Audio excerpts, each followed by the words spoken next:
Howdy, David. Hello, Glenn. Good to see you. And you too. Hi, Justin. Hey there. All right. You're looking very handsome. Judith is looking very distinguished. Hardly. I don't know whether I'd rather be handsome or distinguished. They're both good things. Hello, Susan. Hi.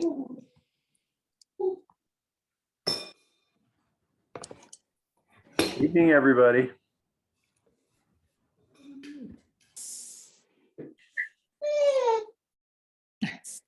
That's just what my dog said. Mine's right next to me. Chris is regretting us already. We just David, re-elected him. David, can you see my video? The camera's on, but I'm not seeing myself in the portrait. Hang on, I have to. I'm sorry. Since I'm sharing my screen, I only see a few people. No worries. Who's this speaking? Jeff Carlton. Oh, hi, Jeff. Hey, Jeff. This is Glenn, and all I see for you is a black square. Huh, okay, I'll work on it. Yeah. Same with me. Got it. Do you have your camera covered? You have a bag over your head? A black one, yeah. Yeah. No, the light's staring right at me, but for some reason it's not showing me. Let me see if I can reboot it or something.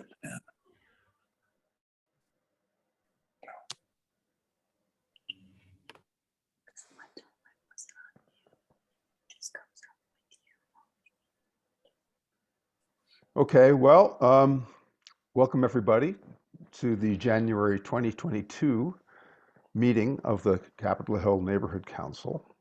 I'm David Shear. I am the chair of the board of the council, and hopefully on your screens you are seeing tonight's agenda. Some announcements, a treasurer's report, public officials, then our main presenters will be Micah Peters of Clearwater Homes, which is the developer of the project at 6 North and 3rd West, which is nearing completion, and he will give us an update on how that is going. Then we will have a presentation from several people from the Salt Lake City Public Utilities Department about a planned upgrade to the City Creek water treatment plant. City Creek is a place where a lot of us like to spend our leisure time, and I think this would be very interesting. Then Brian Hutchinson, the chair of our Transportation Committee, will give us an update on traffic calming, and then we'll hopefully have a little time left at the end for members' comments. So without further ado, let me stop sharing my screen. So the one announcement I would like to make tonight, oh, Jeff, Carlton, you're not a black square anymore. You're something very disturbing looking. You really look like you were trying to beam down from the Enterprise and something went wrong with the transporter. Yeah, I can see that. I'll keep working on it. You keep working. It's fine that way, actually. I like it. Okay, the one announcement I want to make tonight is that every year, well, we always have a certain number of committees that work on specific kinds of issues.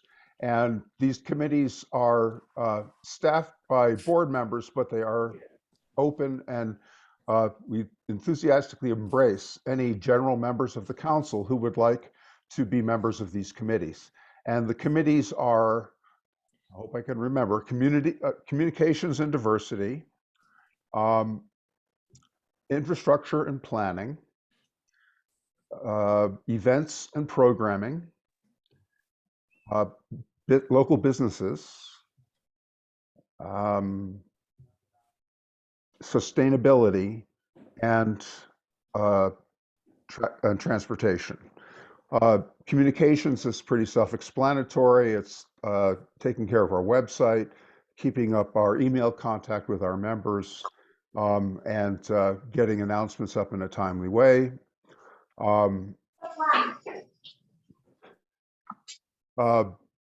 The infrastructure and planning reviews all of the information we get from the city about development projects and city zoning that affect our neighborhood. I shouldn't be doing this from memory.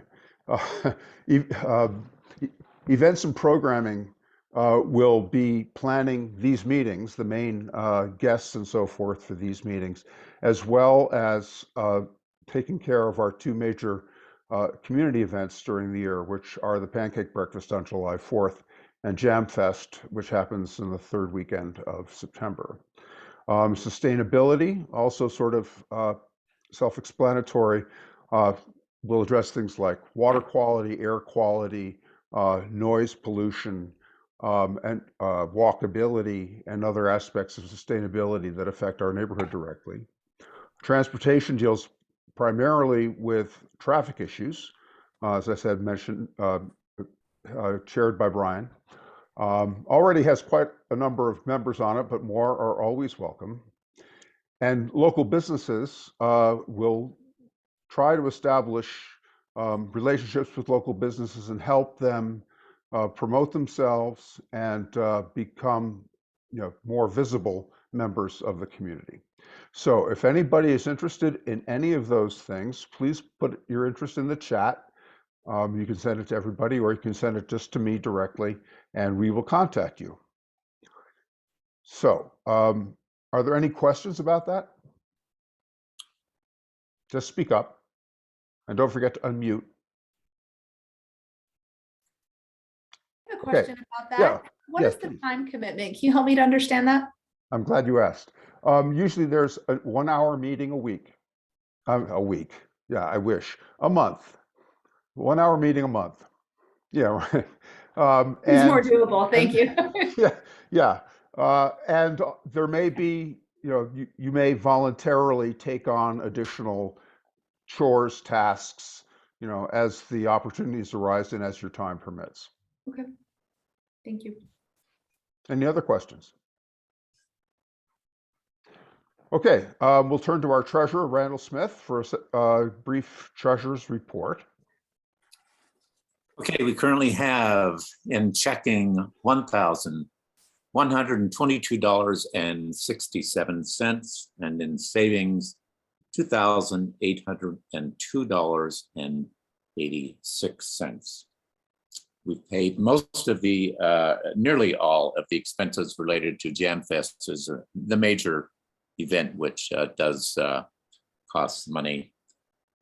So we should be sitting with that amount at least until we get some more money in, or until the next Jam Fest comes.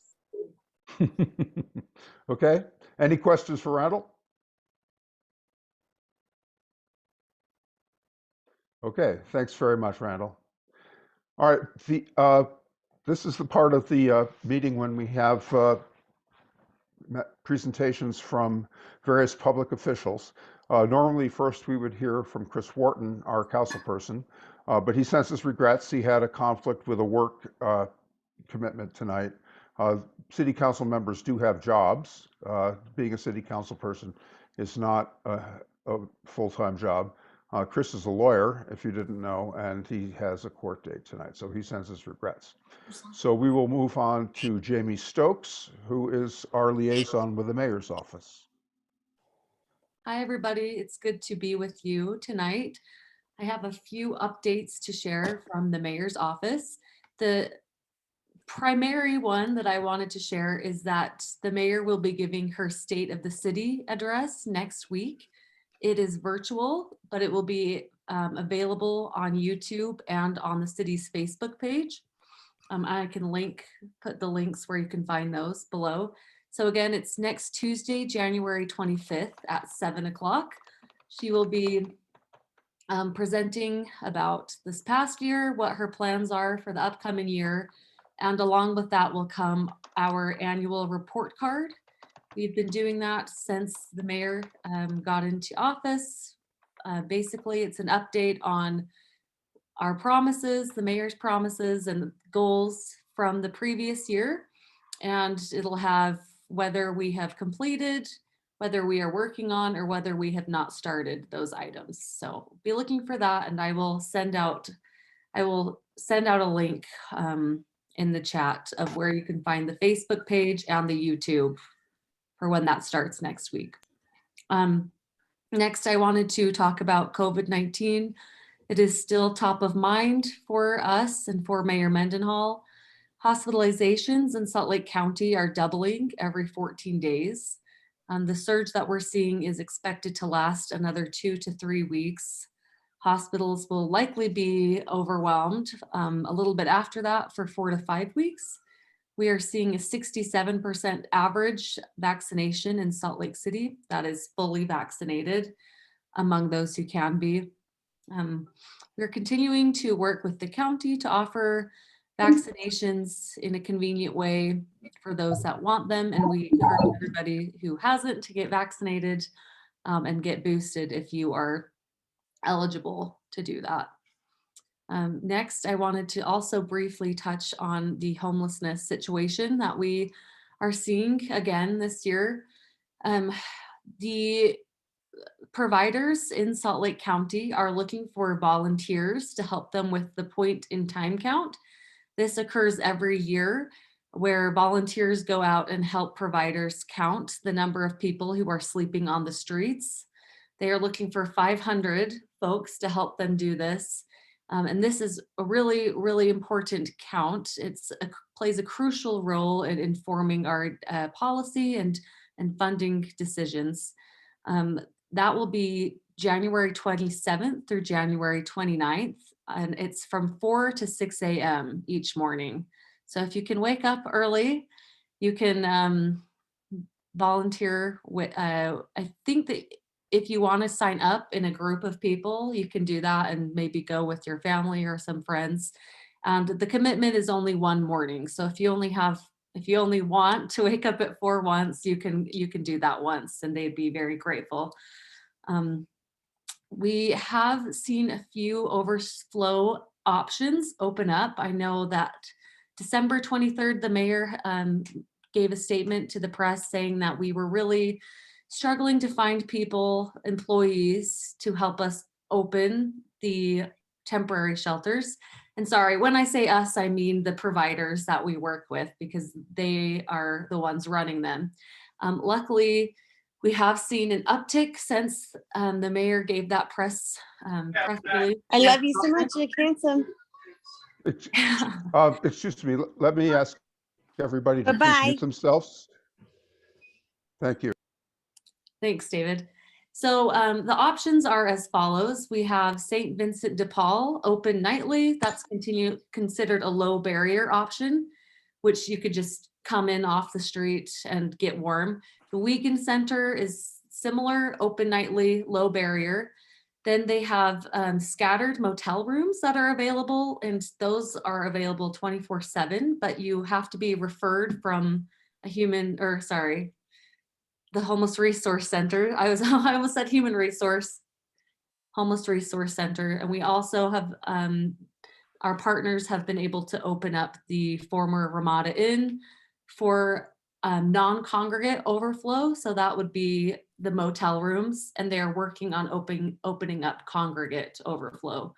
So the ones that are in motel rooms, the providers typically will refer folks from the HRCs into those because we want to save the HRCs for more low barrier access, so people can just kind of come in and use them, and that way there's more of a flow and we're getting people closer to housing.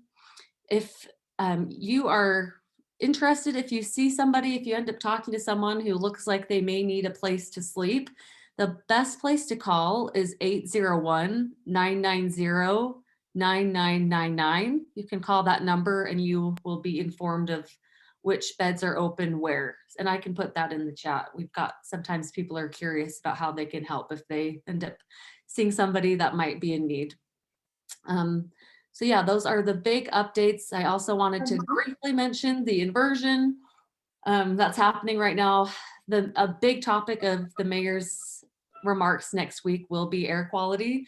You can look on our website to see a lot of what the city is working on that front. There are a lot of items, so I thought I would just link it for people who are interested.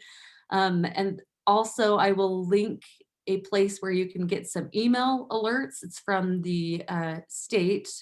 You can get air quality forecasts and also suggestions for how you can help at that link. So I will put those in the chat. Thanks, guys. Thank you very much, Jamie. Any questions for her? Jamie, is there also, you said you're going to put the phone number in the chat. Is there a website as well? Like we can tell like friends and neighbors, I'm part of my HOA, and we sometimes have some camper trailers and stuff that are parked out, and I want to be able to give kind of everybody one central access point of like where to go. Yes. Okay. Yeah, that is a really good question. I can put a website for services in the chat.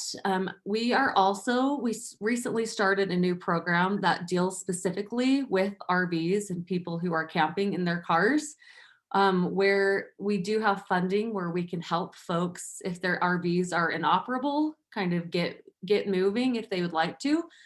The best way for people to access those services is for you to report the location of that vehicle in our SLC mobile app. That will give the location to the folks at the city who help coordinate services.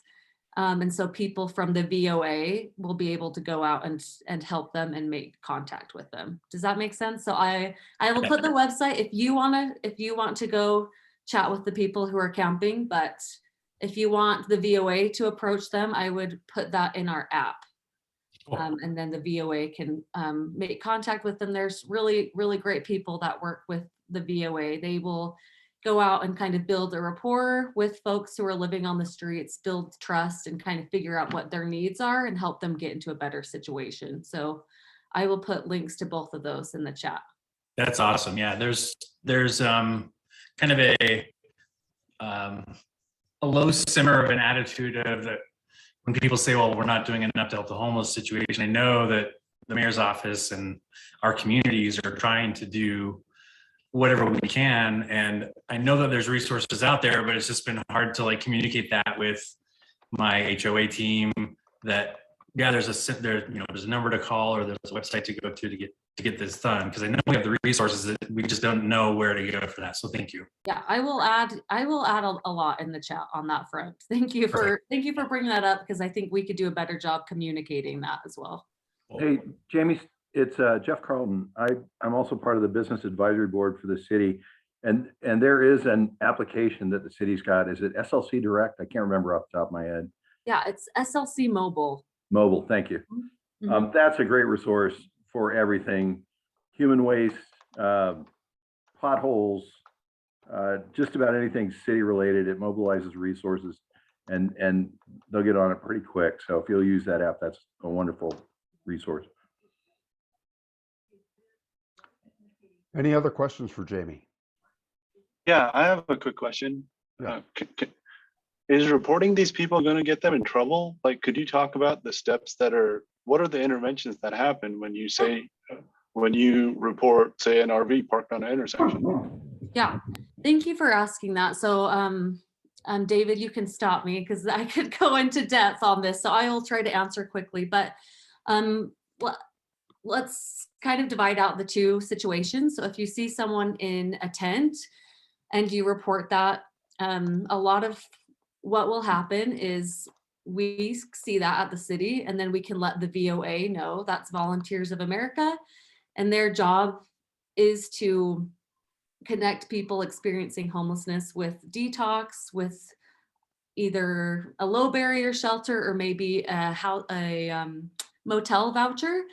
And so by reporting it into us, we are able to give the VOA what they need in order to kind of find people. So we're kind of the intermediary, I would say. And I appreciate you bringing up the concern because with enforcement, because there are situations where, I mean, it is a tricky situation because camping is technically not allowed in Salt Lake City, but at the same time, we are doing everything we can to find people resources and to make sure they have ample opportunities to get those resources because, I mean, sometimes all of us have bad days and sometimes you're just not in the mood to talk to people. So sometimes it takes a repeated connection with someone in order to encourage them to get services. If there happens to be a really large area of camping that's causing health concerns, the health department will step in. So if there is a lot of debris around the area, if there is human waste, the health department will typically come in and ask the folks to move, and so they can clean up the area. I will also say there are instances where they're not asked to move, and a contractor that we have can maybe just go out and clean up a little bit. For instance, if there are needles in a location, our contractor can go up and just clean those up without having to move anybody. Or I should say, the health department is in charge of deciding when those cleanings, those larger cleanings, need to take place. And they've been put on pause because of the weather and also because of lack of staffing in some cases, and also lack of beds for people to go to. It's important for us that if we're asking people to move, there are legitimate places that they can go. And right now, their occupancy rates are pretty high at the resource centers. And so that does color how we are going to be dealing with that, because we want to deal with it in the most kind and humane way possible. And then I would also add that if there's a case where there's like 30 tents camping together and the health department has decided it's necessary to go in and help clean it up, the city has sponsored a program called the Community Commitment Program, where folks from the city will organize basically a resource fair. They will take resources to this larger group. That's been very successful, and a lot of our service provider partners have enjoyed working there. I know that we've gotten the courts down there. The courts have helped people resolve warrants for low-level things, say a parking ticket, which has accumulated over time and hasn't been paid. That can turn into a warrant. And so having the courts there can help people take care of those things. So there are a lot of different things that we do, and we try to work with our service providers to first provide services. If it's a dangerous situation or if there are health issues, then we would involve the police department and the health department. And with all of that in mind, we're still operating with the basic ordinance that camping is illegal in Salt Lake. So I would say our teams and our service providers deal with situations with a lot of sensitivity to both the people camping and to the neighbors around, to try to make it as safe as possible for everyone, but also to make sure that people aren't freezing in Salt Lake, because that's not acceptable. So I'm happy to maybe speak more on that in the future. And I will leave a lot of links in the chat so you can read more up on that. But thank you for letting me speak to that. Well, thank you very much, Jamie. We appreciate it. Yes, Paula, you have a question? Yes, thank you. Really quick question, Jamie. There is a huge campsite on Victory Road, probably around, I don't know, 600 North, that seems to happen and then go away, and it's pretty much a little village. And what I'm wondering is, I've spoken to the Parks Department about it. It seems like maybe we're better off not reporting something like that if they are, I mean, they're not in the middle of a neighborhood where they're having a huge impact on their immediate surroundings. What is the administration's take on that? Yeah, thanks. That is a good question, Polly. And that is an area that we are aware of. Yeah.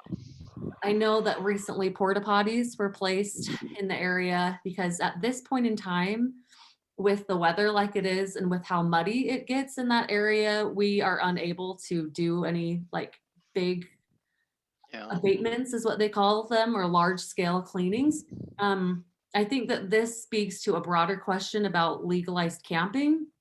And that is not something that the service providers or Mayor Mendenhall have been interested in to this point, but we are trying to explore every type of creative option that we can. So I would say leaving them alone is kind of tacitly saying we support legalized camping, and we're just not in that place yet to say we support that or to authorize it. But that is a good question, and that's something that we've heard from people on both sides who support something legalized like that or who don't want it. Okay, thanks. Okay, if Thank you you, have any Dave. other questions for Jamie, you can, she'll put, if she hasn't already, her contact information in the chat. And you're, of course, welcome to contact her at any time. And we will move on now. We have with us our representative in the Utah legislature, Jen Daly Provo. As you probably know, the 2022 legislative session just started Tuesday, and I'm sure that there's a lot to find out. Jen?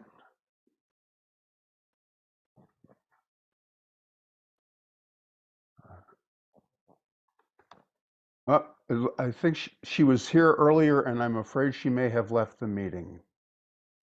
Yeah, no, I see her there.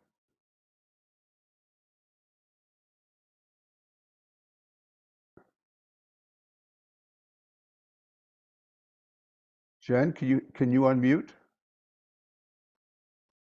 No, perhaps she stepped away from her computer. So we can hear now from Catherine Kennedy, who is our representative on the Salt Lake City Board of Education, School Board, I'm sorry. Hi, thank you. So can I share my screen, David? Is that okay? Yeah, sure. Okay. So we had a very interesting presentation last night about demographics in our city. And I thought that you might want to see some of these charts. I've been talking about a little bit about them over the last year or so. And here's some of the things that we received from our demographer. So this is the fall enrollment cohorts, and you can see that blue is K to second grade, kindergarten to second grade. The red is 3rd to 5th, the green is 6th through 8, and the purple is 9 through 12. And you can see they're pretty stable. There was a little bump up here in 2006 for some of them, but then you can see how they began to decline in 2014, 15. And 15, 16. And you can see that the one that begins to decline is the K through 2. And then also the 3 through 5. The others are staying stable. And that's, of course, because K through 2 and 3 through 5 haven't reached the upper grades yet. But that's what's happening. That's one of the reasons why we're declining so much right away, is that those did start to decline. So I'm going to skim down. I'm going to send you the link for this in case you want to look at the whole report. But here's another thing of demographics that I think you all might find really interesting. Population in households under 5 is in 2000. You can see how the numbers are going down census by census. So they have that highlighted. So these three numbers, the under 5, 5 to 13, and 14 through 17, which is our school population, in 2000 was 23.5%. In 2010 was 22.5%, so pretty close. And then in 2020 was 18.6%. So a big demographic decline. We are building, the other thing this report shows is that we're building housing in the city at rapid rates. But we're not building housing that people with children can afford, or that is suitable really for people with children. I wanted to go to this one next. This is a chart that shows both the country and Utah. The country, USA is in blue and Utah's in green. And you can see how it declines from 2010 to 2020. So the country is declining too, but not as fast, not as rapidly as Utah. Or dramatically. Utah was always higher than the country. We always had more children than the rest of the country. But you can see that we're actually not as at replacement right now. Without immigration, the United States population will be shrinking. In the future, I think that the population, in order for population to stay stable, I think we have to have a rate. I can't remember if it's 2.1 or 2.3. I think it actually may be 2.3% or 2.3 children, sorry, per person, so, or So that's where we are right now for that ratio for the births per 1,000 residents. And then we have this last one that I'm going to show you is alternate providers. These are the alternate providers, which I thought you might find interesting within our district boundaries. We do capture over 70% of our students, depends on the year. And that's not bad considering that this many alternate providers. Some of these are charter schools. So you can see these ones are free to different people in the community. Sometimes they have a lottery depending on how popular they are, but they are no cost to people and their children. And then we have a lot of very fine quality private schools within our, and these are just the ones that are within our boundaries. This doesn't count, for example, Waterford. So I'm going to stop screen sharing. Let's see, it's over here. So those are some information about demographics, which shows why our population in our schools is declining.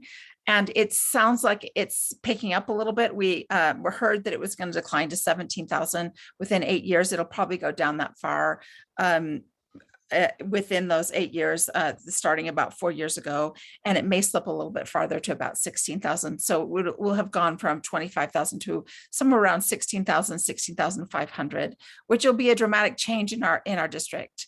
So what that means is, I think, as you probably know, is we're going to have to close schools. There's just not another choice. Additional schools mean additional staff. It's not just the building, but additional staff. So additional principals. So running really small schools is very costly. And when our schools are underfunded, that's what happens. So I think our community should be aware of that. We have had schools close that are pretty close to Capitol Hill, Lowell being the most recent. Now it houses the open classroom, one of those charter schools, and that is a charter school run by our district. But I think you need to be aware and be advocating for the schools that you think should stay open to stay open, and just know that this is going to be a big item of discussion for our school district and for people across the city. It will affect property values if that's something, and it will be a big deal, I think, for Salt Lake City in the future. So any questions? I'm going to send the link to that the demographic study so you can access it. It's on our agenda from last night. It's right there. And also put my name in the chat. We are talking about other things too, like our school student achievement plan. There are other things that have been on the agenda recently, and I'm happy to talk about any of them. If you have any questions, or if you want to contact me privately, I'm happy to talk about that too. And I see one hand. Is it okay, David? Yeah, if I take that question? We'll take that one question. Heidi, please unmute. Hi, thanks for taking my question. My main question is, how do we advocate for our schools? So for us, it's Washington here in the Marmalade area, Capitol Hill area, and we love that school and we want to make sure it stays open. So how do we advocate for that? And then secondary part of that question is, what is the decision-making process for closing a school? What are the factors that you sort of weigh when you decide to close one over another? So we have a policy that sets that up, which I was actually on the policy committee. We wrote that last year. And so I will put that in the chat. I'll put a link to that in the chat. And when you look at that policy, look at the procedures that are linked to it, because that'll give you a lot of the details. We have a year-long process before we close a school. And so we will announce it and then go ahead and close it. I think there's a lot of factors that go into school closure. For example, I think we probably should have closed Benyon last year. Benyon is now under 150 students. And so educating each one of those students costs like 2.5 times the amount of most schools, because it's such a tiny school. And that's an example of why we shouldn't run small schools. But for various reasons, we didn't close it. So some of it is political, and that was a political thing, that the vice president of the school board really wanted that school to remain open. But I think that you have some reasons to keep Washington open, that we have some reasons to keep Washington open. It will probably occur in the when I'm not a school board member. Some of these decisions will occur after my term is over, which will be over the end of this year, December 31st. So, and I chose not to run again long before COVID. So my kids are out now, and I think it's really important to have that link to the school district, and there are other people that want to run. And I think that you'll have some really great choices. So that being said, I think that the things that you'll need to do to talk about Washington, and I certainly would advocate for Washington myself, is that it is in a part of the city that is isolated by both the canyon and I-15. It's hard to access. It's hard for those kids to access other schools. It's also a new building. And it also houses a really wonderful program, which is the IB Elementary Years program, which isn't a program that's based on academic achievement. It's based on sort of character achievement and character development in the early years. So the early years IB program is mostly about character development. And so that's a wonderful program. It at least when it was formed a couple of years ago, when it was implemented in the school a couple of years ago, it was the only IB program, early years IB program in the state that was at a public school.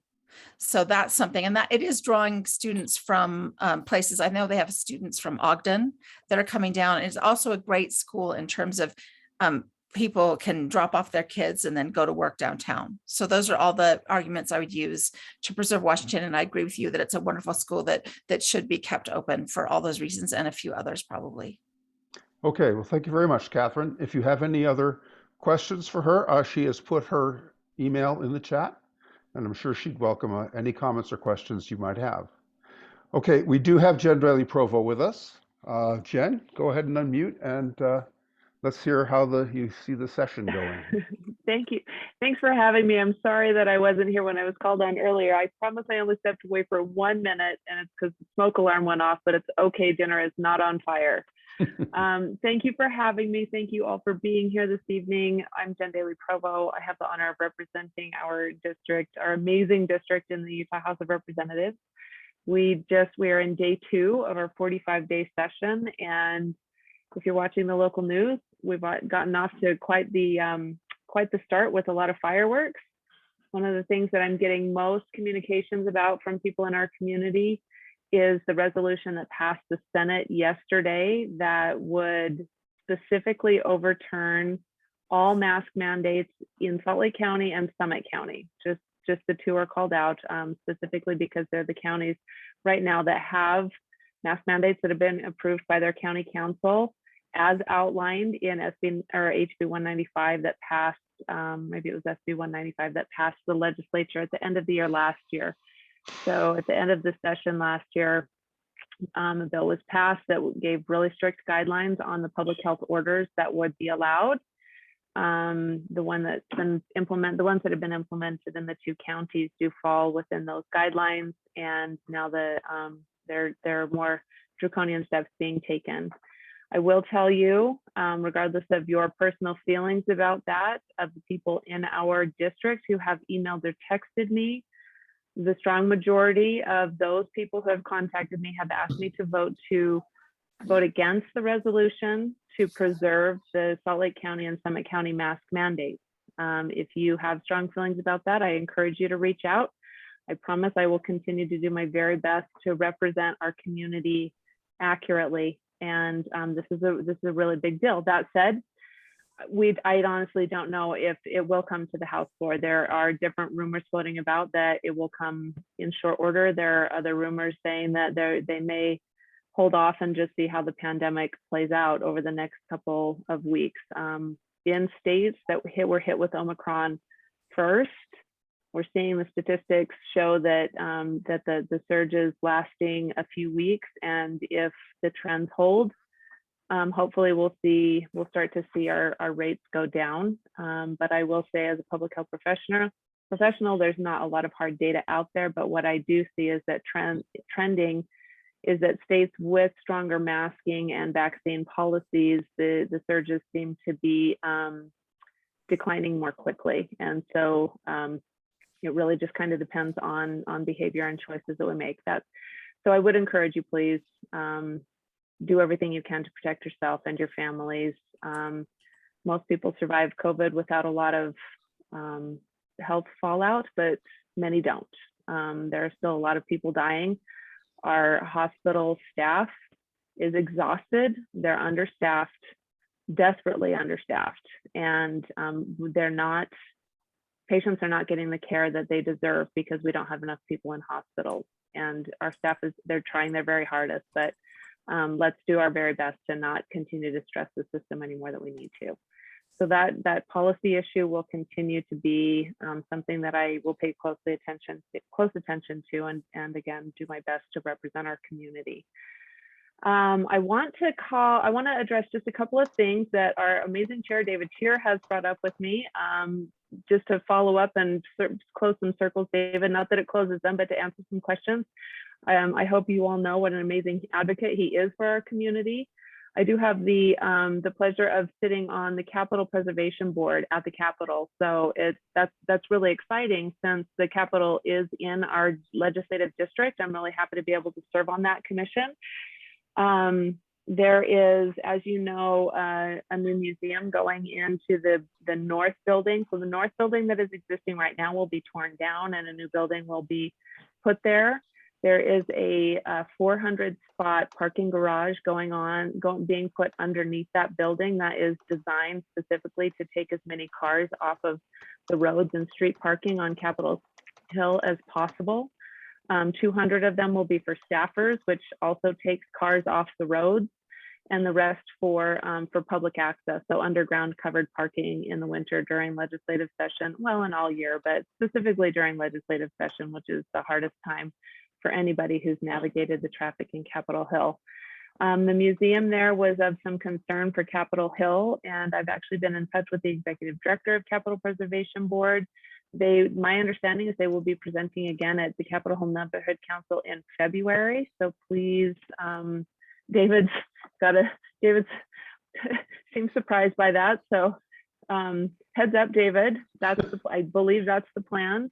One of the questions that David asked was, what is the anticipated attendance of that museum? And the answer right now is it's unknown, because the decision about whether or not that museum will be free or will have charged admittance has not been determined yet. And obviously a free museum versus a museum that charges for admittance will create a much different demand. And so as those decisions are being made, they will keep us apprised of what that anticipation visitation will be.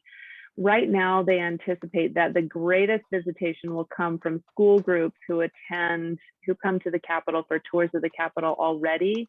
We'll just add going to that museum as part of their Capitol tour. That will be the greatest demand is school groups. The new construction also includes off-street parking for the buses. There's an extra roundabout pull-through that's off-street, so all those buses will not be lined up along the shoulder on East Capitol Drive as you're going past the Capitol. So that will be a good improvement as well. Excuse me, Jen, where will that bus parking be located? So where the above ground parking is right now, that's off street, that's just to the west of East Capitol Drive, there's that big surface parking lot there. That's essentially where so basically the western part of that parking lot will be a really giant pull through, similar to the one that's on the east side of the main Capitol building that's by the Lions. That's a little more south. The main Capitol building with the dome, there's that circular pull through. It'll be like that, but bigger, so that it can hold bus parking. And then to your question, David, about the sidewalks on the east side of East Capitol Boulevard, that's actually not the purview of the Capitol. That is city land. So we'll have to take that question to the Salt Lake City. So pending conversations in the works. We'll keep working on that. So I just wanted to address those things really quickly. Thank you. I sit on Social Services Appropriations Committee, and we had a really great report today about a $128 million funding request to build deeply affordable housing in the state of Utah with, and this is critical, wraparound services.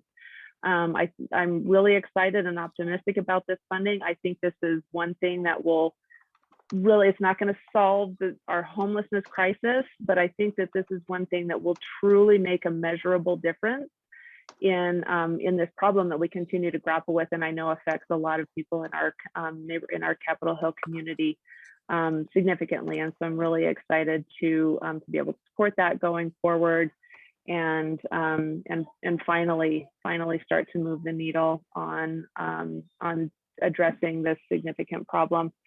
Legislative wise, I'm working on services for people with disabilities, addressing the opioid crisis, improving healthcare coverage for a lot of people that still lack adequate access. And I've got a bill called the Social Cost of Carbon, which looks to quantify the health and social deleterious effects of greenhouse gas emissions in the state of Utah, because I'm tired of the political football at the federal level. So I think that once we can kind of nail down what that cost is for the state of Utah, then the legislature can then move forward with meaningful decisions about how to most responsibly levy that kind of tax, so that we've got good equilibrium on pollution and some of the ways that we all benefit from pollution, like driving cars. So those are some highlights. I know it's getting late in the day, so I see there's one question. Maybe we'll take one question and then I'll take everything else in the chat and let you get on to the rest of your agenda. That's great. Great to see you all. Thank you. Justin.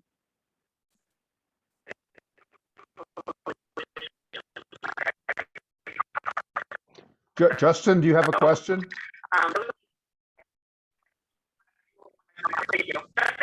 Well, perhaps not. Maybe just do you want to post it in the chat? We're having a hard time getting you. I think my computer running crazy slow. Okay. Thanks. Thanks, everyone. Be safe. Thank you, Jen. All right. Last time I checked, I did not see our representative from the Salt Lake City Police Department in the meeting. No, Detective Norgard is not here. So we'll have to look for his report next time. So now we will turn to our guests. We have 2 guests planned.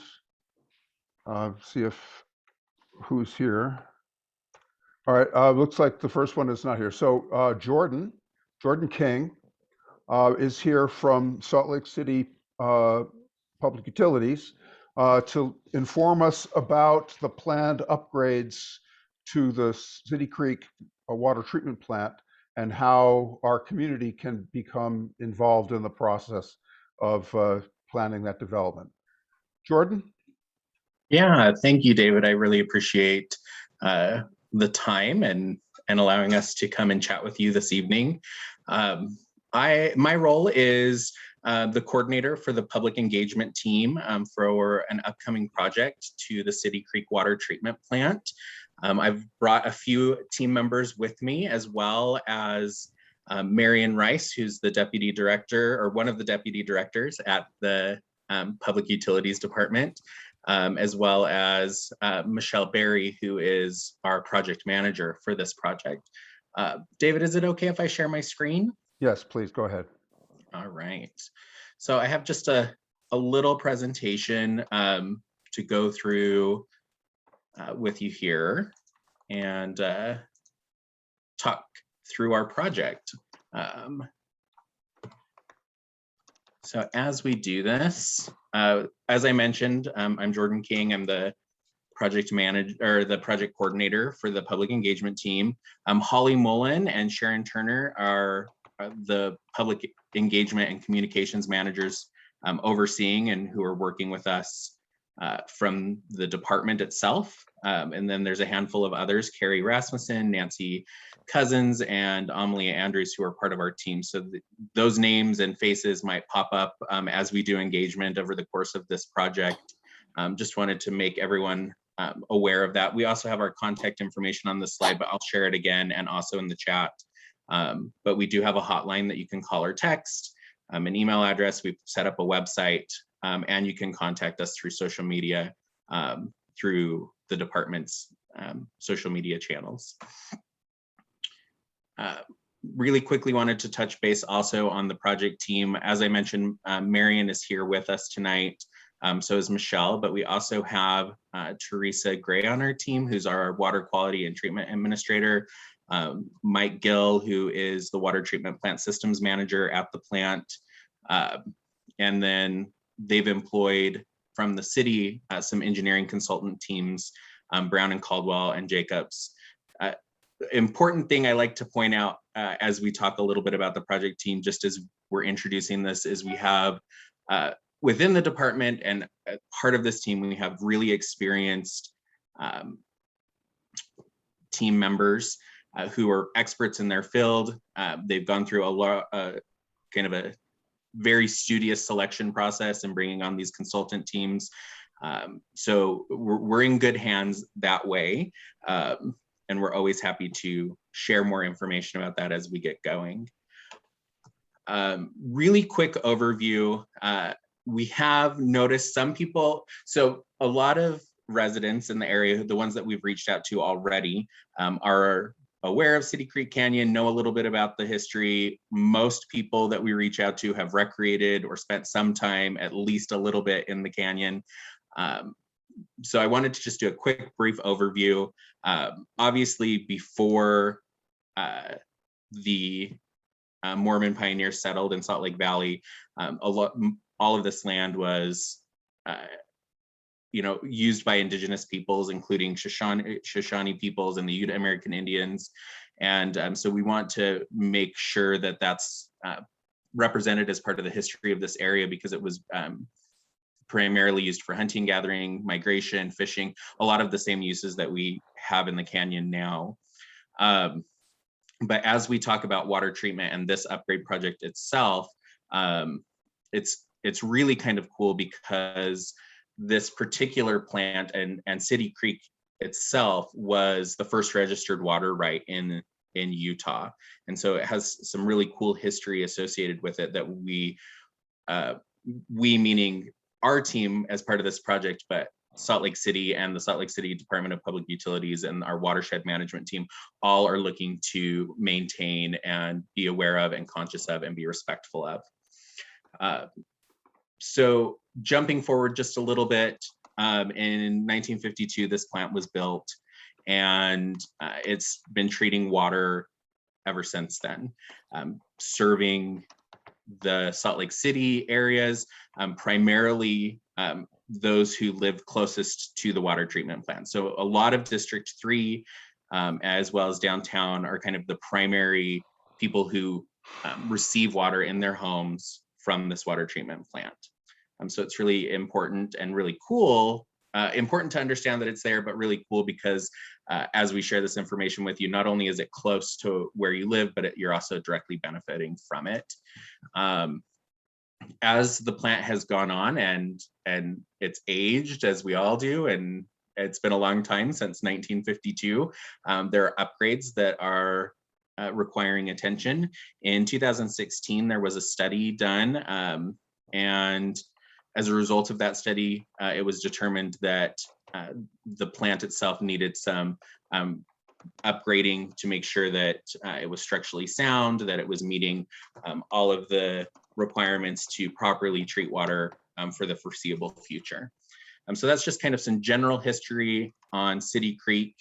The treatment plant itself is 3.5 approximately miles from the gate entrance. You can kind of see on this map where that is. But one thing that is important to know, I already mentioned kind of who benefits from this water treatment plant.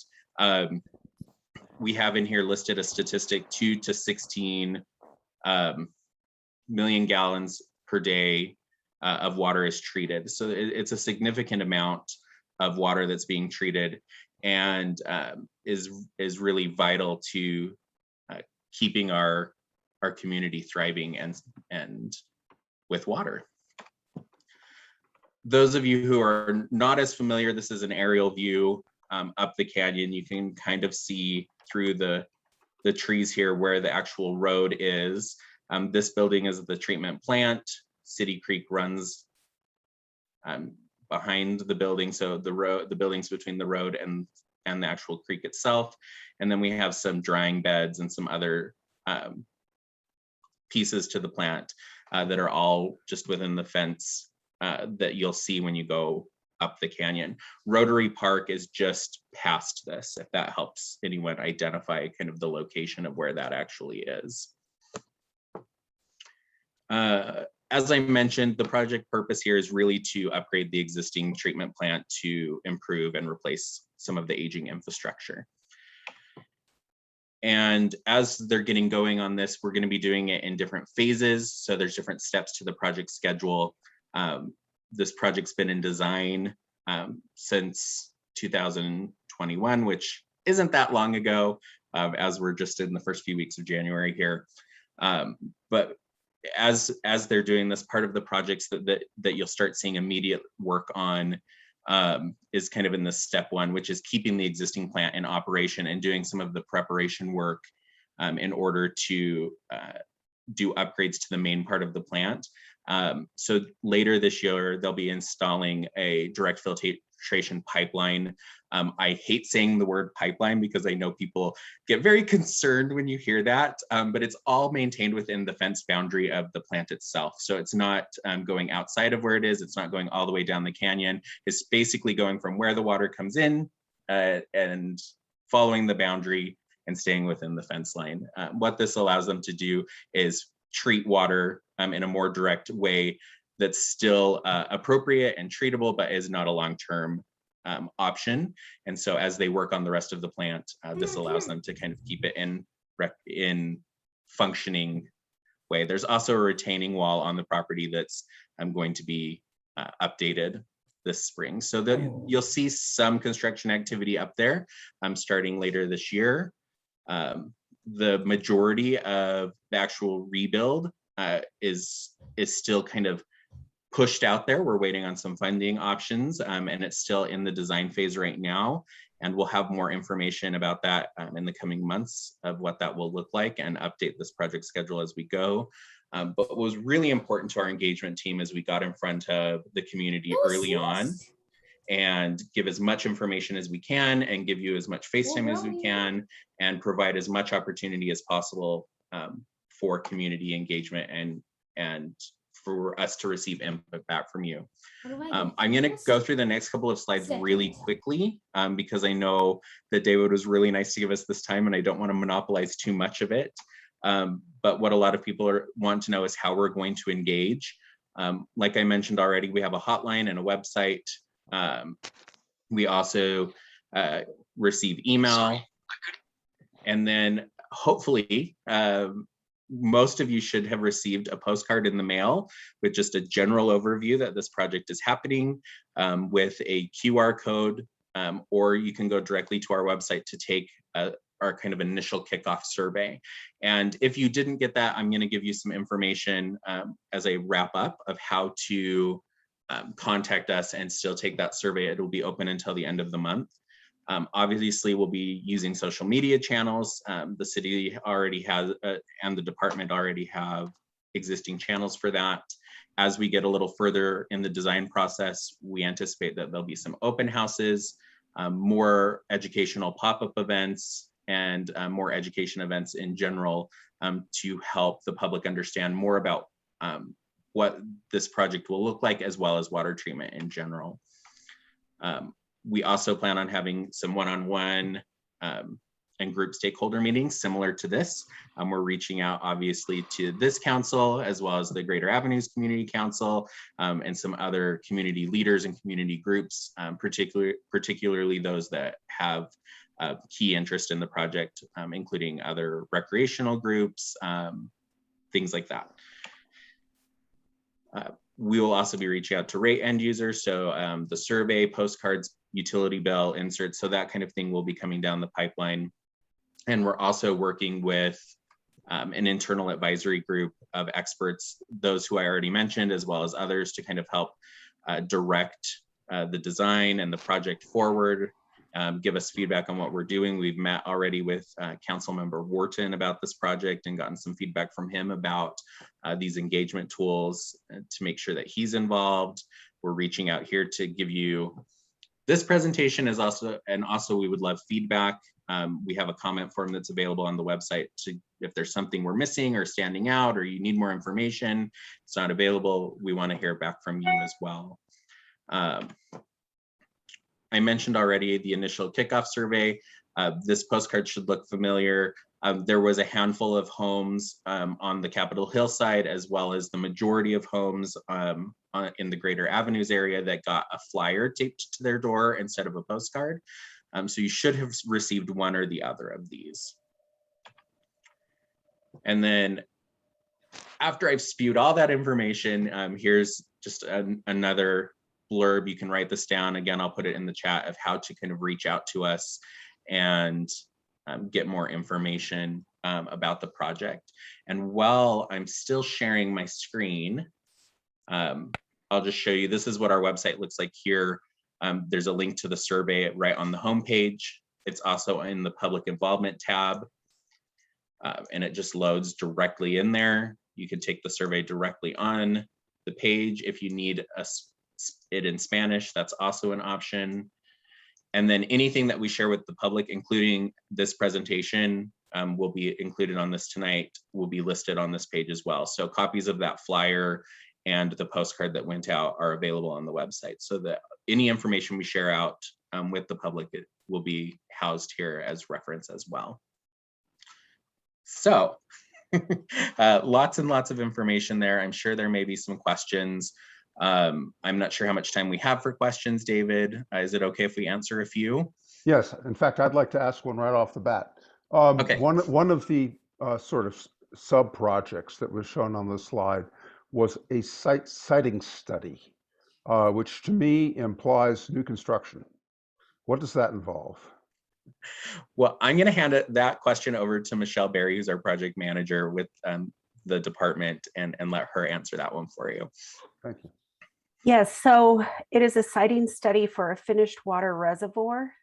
Some of you may know that there used to be a finished water would just be drinking water reservoir. There used to be a drinking water reservoir up at the canyon that was demolished in past years, but it's very useful to have that amount of storage. And so we were looking at options of where we could potentially site a finished water reservoir. We came up with several different options, but I think you'll be happy to know the best spot is right within the existing plant boundary. So our initial siting study we thought might grow, but because we were able to get it to work hydraulically and within our current boundary, we were directed to move forward with that. So it is new construction. It is to replace something that used to be in the canyon. Thank you. Jameson has a question.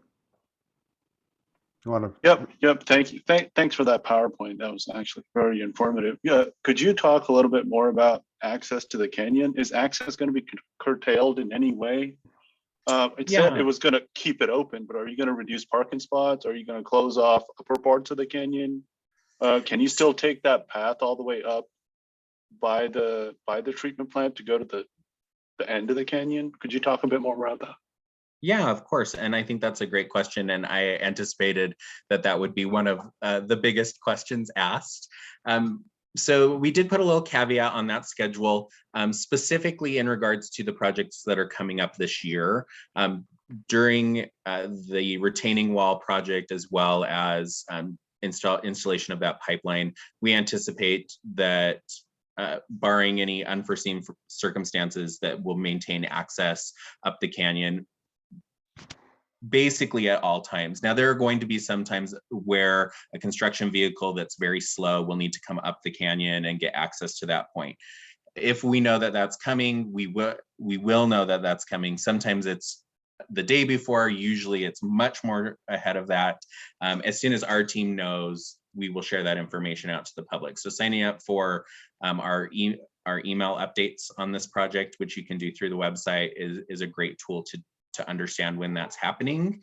But our plan, at least in any of the construction that's currently planned and laid out, is to maintain access as much as possible. And when we can't, for whatever reason, these short periods of time we foresee coming down the road, we'll make sure there's plenty of warning and a notification given. We'll use a various, varied ways of reaching you so that you're aware ahead of time. We don't want anyone to go up for their morning ride and find that they can't get anywhere. So we definitely don't want that to happen.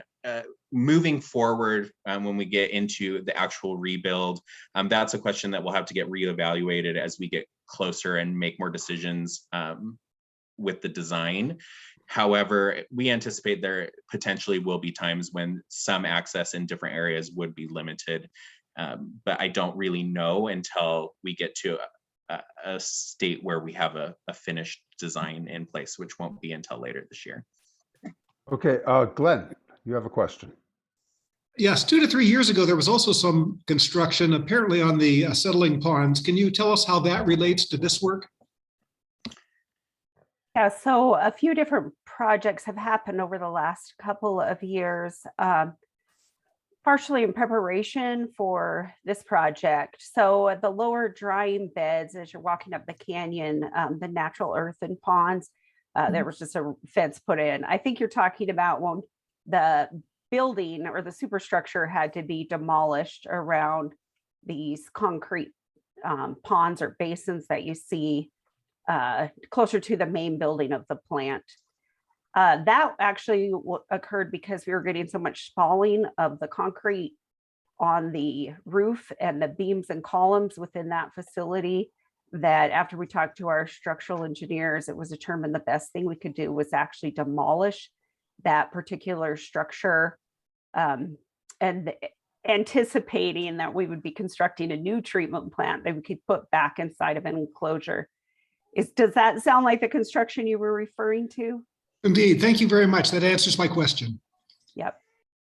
Jeff, you have a question. Yep. Yes, real quick. The structure that's been built in the lower part of Memory Grove, is that just a pumping station then? Oh, are you referring to the 4th Avenue well? Yeah, is it a new well? It's not a new well. That well's been there since, I think, Michelle, was it the late 1940s? Yeah. And it was brought up to code. So that is basically a new well house that's been brought the well up to code, basically for safety of the people who use that area, then also our employees as well. So. Well, let me just say thank you so very much. That final design looks awesome.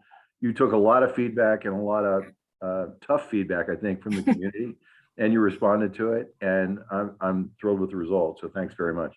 Well, thank you. We will share that with our team, and thank you again for the community who participated in that. Okay, any other questions? In case I don't have you in view on my screen right now, you can just feel free to unmute and ask.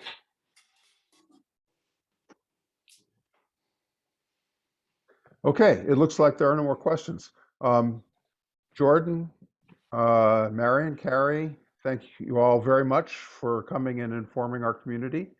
You can, if one way you can keep us informed is to send the information to either my address, which I think Jordan has, or to council at chnc-slc.org, which I will see, and we will establish a little spot on our website where people can check for updates on your project.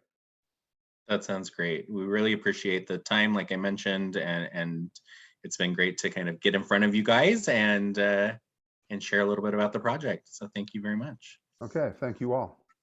Thank you. Our second guest has not yet joined us, so we will turn to Brian Hutchinson for an update on the Cap Hill traffic calming project.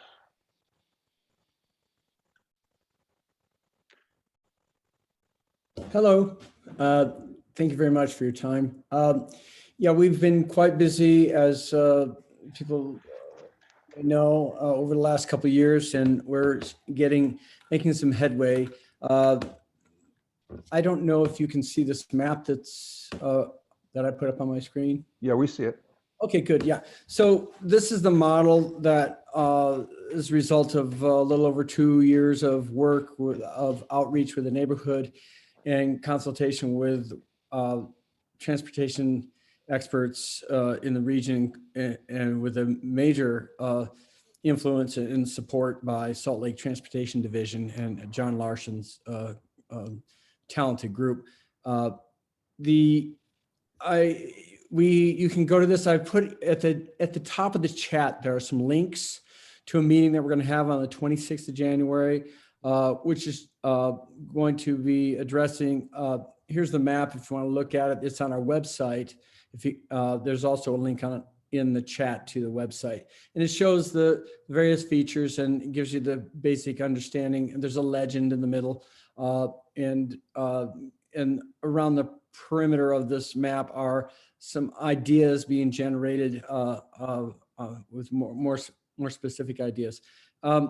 So we had a meeting last week organized by Council Member Chris Wharton to address the traffic calming plan implementation. So the next phase is we were discussing the scheduling and the outreach effort.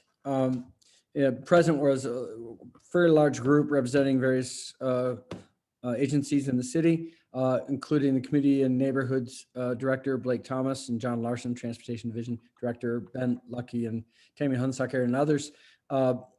We determined that, so we were awarded CIP funding on August 23rd, $600,000, and we need to get a little closer on the details. And that is going to be coming this year. So it was clarified that the schedule is that outreach effort would take place over the course of the next few months. And by the end of the summer, we will have the final details for a bid package for the project. And it's going to be a wall-to-wall speed suppression and safety-oriented, pedestrian safety-oriented project. We had a meeting last night with the Ensign Downs neighborhood who were asking for more details, and they got a sense, and I think we had a consensus that neighborhoods are for residents and pedestrians and visitors, and they should be safe places and quiet places. And so David and I attended. We had a really, I thought it was a really good meeting with the neighbors up there. And we're going to be having more of those, and that's a part of the reason for the January 26th meeting.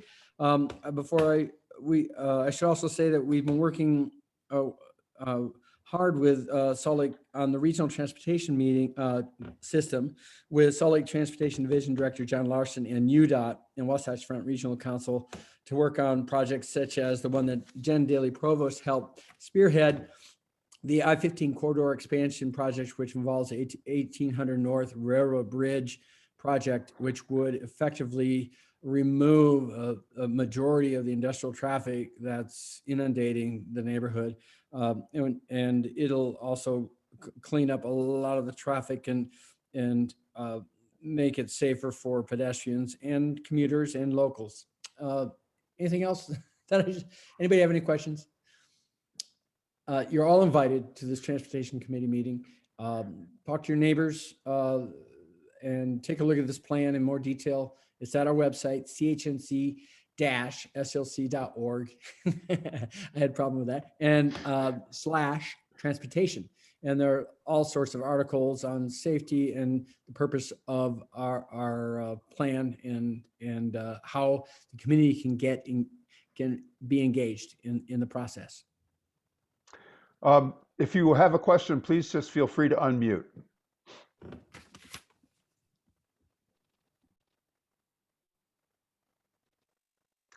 Well.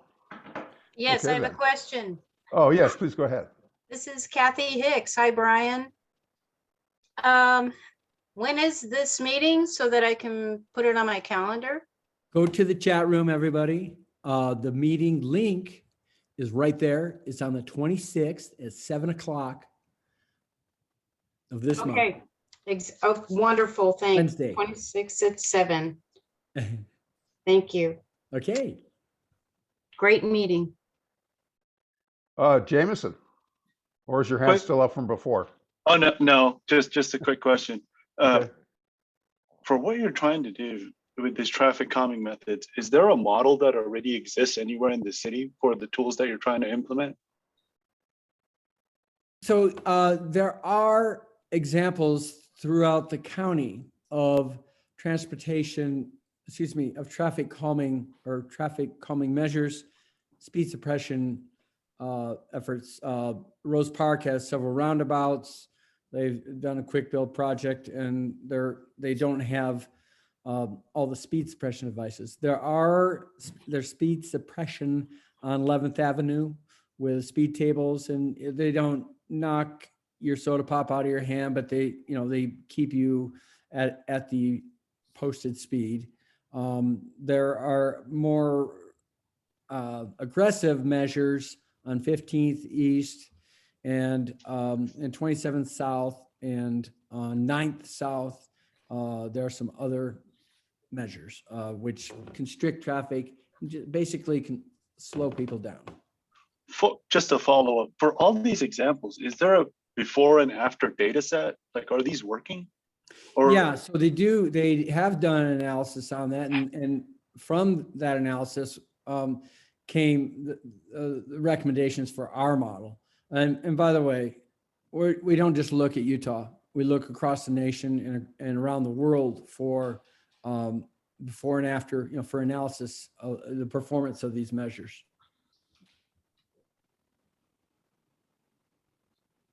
Any other questions? I have a question. This is Natalie Caddis. We live on East Capitol Boulevard, and $600,000 doesn't seem like a lot for what we're trying to accomplish. So what percentage do we believe is actually going to be able to, what we'll be able to accomplish with that, with those funds? And does that have to be spent this year?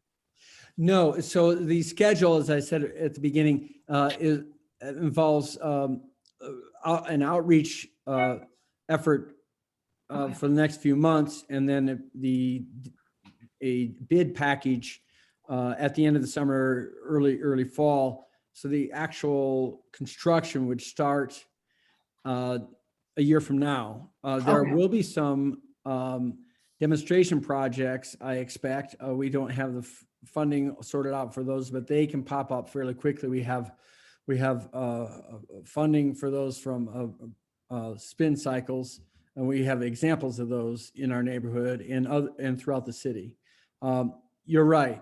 600,000 is only enough for a bare bones effort, but it was deemed that it should be effective throughout the neighborhood, and its initial purpose is to just slow traffic down and provide some safety for pedestrians and some quiet for the neighborhoods. And ECB knows all about that need. Okay, thank you. Sure. And come to our meeting. I got it on my calendar. Thank you. Thank you. Any other questions about the traffic calming plan? Okay, Brian, thank you very much. Sure, thank you. And please do your best to attend the meeting, which is at the very top of the chat box. Brian put in the link. I got an email from Bob Norgard, Detective Bob Norgard, who is our liaison with the Salt Lake City Police Department. He has a family emergency, unfortunately, and excuse me, unable to be here. But in the chat, I pasted in a PDF that he sent me with crime stats for our area for December. So if you're interested in that, you can just click on that and download a copy. Unfortunately, our other guest, Micah Peters, has apparently not been able to join us. So we'll devote the rest of the meeting to comments from all of you. Anything that's on your mind, questions, beefs, whatever. If you have something you'd like to say, I see Jameson's raised his hand, but so we'll let him go first. But please, after this, just unmute and let fly. All right. Well, thank you very much. Appreciate it. I feel like I have a beef. So, the biggest gift you can grant someone is like their attention and time. So thank you for it. You guys seem civil and nice, so my take might not really fit in, but feel free to mute what I'm saying if it doesn't. So I've lived in the Capitol Hill neighborhood for a while, before the freeway was built. So prior to like 2002, because of the Olympics. So that might not be as long as some people, but I feel like it's been long enough to have a voice. I haven't been active in this meeting, but I feel like some of the changes going on, I'd like to participate and become active. So I'd like to, and maybe I'm late to the party here, I'd like to talk about the intersection redesign on 6th North and 2nd West. I know there's a website and a link that provides information, and maybe I'm missing this, but I was kind of chasing some of the data on why that was done and what was the data surrounding the need for this change. One of the things listed as the charter for that change was safety. I was trying to chase down some safety data, like how many accidents have there been? What's the average speed of people going through this intersection? How many tickets have been handed out? Was there other mitigation methods tried? Speed radar displays? And if there is no pre-data, how do we know that this change is making a difference? I guess I'd like to talk a little bit more about why we're doing this, and I appreciated doing it, except I'm hoping that this isn't based on anecdotal evidence. But one of the other things that was listed was it's going to help with accessibility, and I guess I'd like to talk a bit more about the senior housing that's a little bit on the 6th North and 2nd West block that's a little bit west of that intersection. There's senior housing in the middle of that block and they don't have any access going west. So accessibility, you would think that there might be other ways to provide accessibility for that population on the other side of the block. There's nothing, the sidewalk's just closed. Another thing that was mentioned in the charter for that is, you know, when you come down Center Street and get to 6th North, it's confusing. You just don't know what to do. And I feel like one thing we could have done is just attach a one-way sign under the stop sign that says, hey, it's only one way that this stop sign is going on. But now it feels like we've created something that resembles a spaghetti bowl. I know we live in like an age of increasing information consumption, but that intersection's been there for ages, and all of a sudden people can't comprehend what to do at it, and they need all these markings on the road and blinkers and glow in the dark things. I feel like this intervention is too heavy-handed. Is there a better way we could do this? I feel like if someone could talk to the safety concern of having a stop sign within 20 yards of each other that stops on a slope. In some of the intense snowstorms, you're not going to be able to go up that little slope, let alone stop on it. And if you constrict the roadway right there from Center Street to 6th North, you're actually increasing the chance of someone sliding into you. So I feel like there's some safety concerns, but traffic people must have vetted it. My personal feeling is that this intervention is a bit too intense. And if I were to offer a corollary, it's just go look north to the stone mining operation, right? There's a hillside that's not touched and the other one that's been plundered, taken this intersection and just plundered it. But that's a personal feeling. I'm not sure other people agree with me. It's all in the name of safety, but I would say that we might have made it less safe just So because if of I could interject before the meeting's over? Sure, like, but hold Okay, on. so, My little spiel is almost done, so hold on. Okay. Just give me 10 more seconds. I know these changes have been made with community input, but if this is a sampling, there's less than 50 people here in this meeting, right? And I'm willing to bet that that's less than 10% of the population that lives there. So there has to be, in my view, there has to be a better way to kind of do this. I might be in the minority, but I would just ask someone to speak on, are there options to undo the heavy-handedness of this redesign or modify it a little bit? And I'm sorry, but please go ahead and I'm finished talking, so please go ahead. Well, let me say before Brian responds that you've raised a pretty substantial number of questions about the project, and answering them all right now would take quite a lot of time.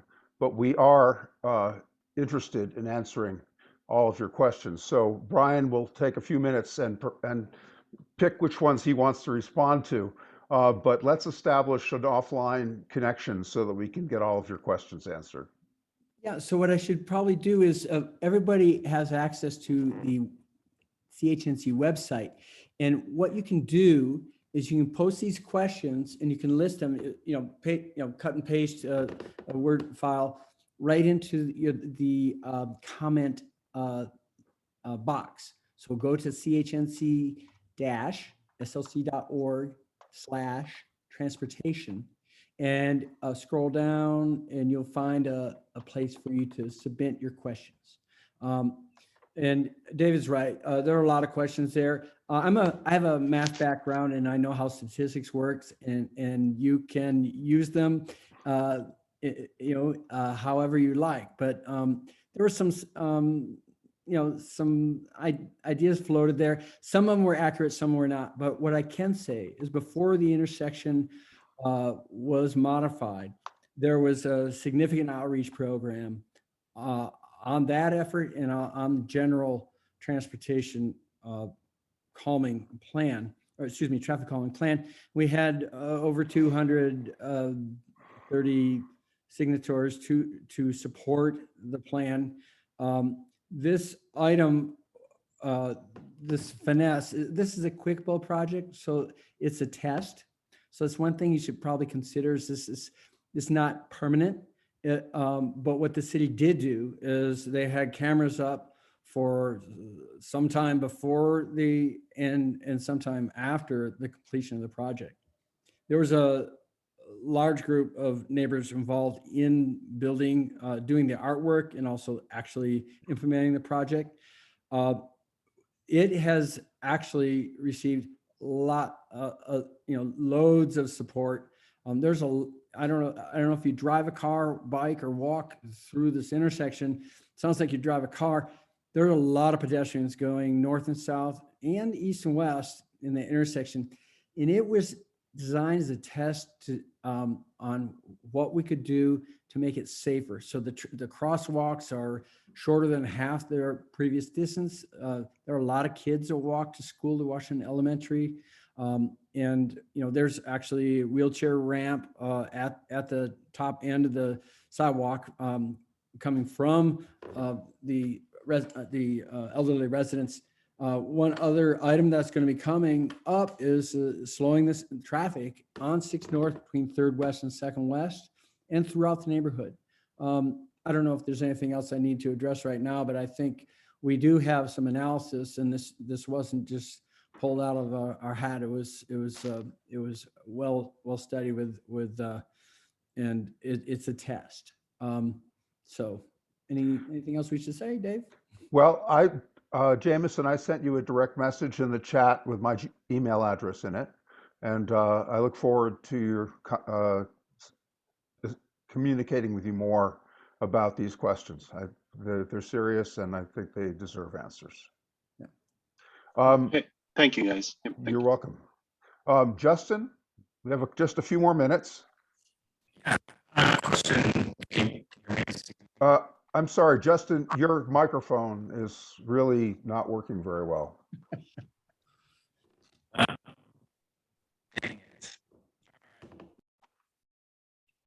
had a question about the boundaries of Capitol Hill neighborhood, this group. I went to a couple of developer meetings, and where I live is on 6th West and about 5th North, so to the east of I-15. One developer said that I'm in the Fair Park neighborhood community, but then another one said, well, no, you're in the Capitol Hill because District 3 and the Salt Lake Council ends at I-15. So I don't know what neighborhood meetings I should be on, or if I should go on both, but. Well, to answer your question, our purview officially does end at I-15, but that doesn't mean we wouldn't be willing to advocate for somebody over there who finds their own community council not responsive or whatever. But first you should go to, I'm not sure if it's Fair Park or Rose Park. I think it's Rose Park. And contact their community council with any concerns you have. Yeah, we'll start a GoFundMe page to buy a new microphone. I'm so sorry. Thank you. Okay, you're welcome. Okay, one more question, Mikkel. Hi, everyone. Hey, just a real quick on that intersection. We live in between 3rd West and 2nd West on 6 North. So we're impacted all the day by the traffic and everything that goes by. We have a little 1-year-old and another one on the way. We're really grateful to have that intersection. It's been really wonderful in slowing the traffic. I know it's kind of a pain having those 2 stop signs so close, but it actually, you know, we drive that every day. We walk it every day, and we've noticed the big difference in people whipping around the corner onto Center Street. So we really appreciate it. We do think it makes our neighborhood safer when our kids go to school and stuff. It makes us more comfortable having them walk to Washington. So we appreciate that. And then the other thing, we are excited. I did hear mention of that you guys are exploring ways to slow traffic between 3rd West and 2nd West, especially with these new apartments that are going to be coming in. So we're really excited about that, and would love to hear if you guys are going to be doing any kind of public comment or be exploring those options in a future council meeting. But otherwise, thank you for all you do. Thank you very much, Mikkel. Brian, do we have any plans in the works for that block she mentioned? Yeah, so there are 2 speed humps in the master plan. And so there's a lot of frantic, aggressive traffic, as you know.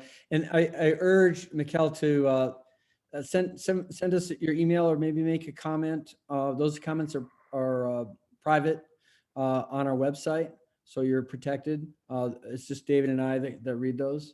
And under the transportation division of this SLC CHNC-org, excuse me. David, what is the website? CHNC-SLC.org. Yeah, and then /transportation, you'll get to, please, we'd like to know where you are and start the networking going to make sure all the neighbors are on board. You know, one of the points that Jameson made that is a real important one to me is the how we get more attendance at these meetings. The CHNC is the recognized organization by the city to transmit the interests of the residents of this community to the city administration. And also we have very strong relationships with Chris Wharton, our council person, and particular people within the administration, in addition to the mayor's office. So I would like to ask all of you to talk these meetings up amongst your friends and neighbors so that we can get a better representation of the people who live in Capitol Hill, because Jameson is quite right. There are a lot more folks than the 40 or so at the peak that attended this meeting, and we are eager to expand our reach.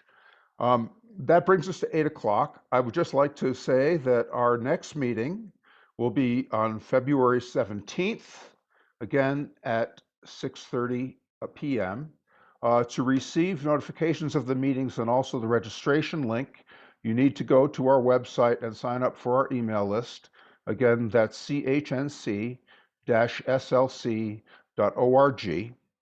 And then you will receive notifications as well as the registration link for our meetings. So I'm a real devotee of taking people's time seriously. So since it is after 8 o'clock, I'll have to apologize to the people who may still have questions. We will make these sort of open mic periods a regular feature of these meetings so that people can speak on whatever concerns them. Thank you all very much for taking an hour and a half of your Wednesday evening and attending our meeting. And we look forward to hearing from you and seeing you all again. Good evening.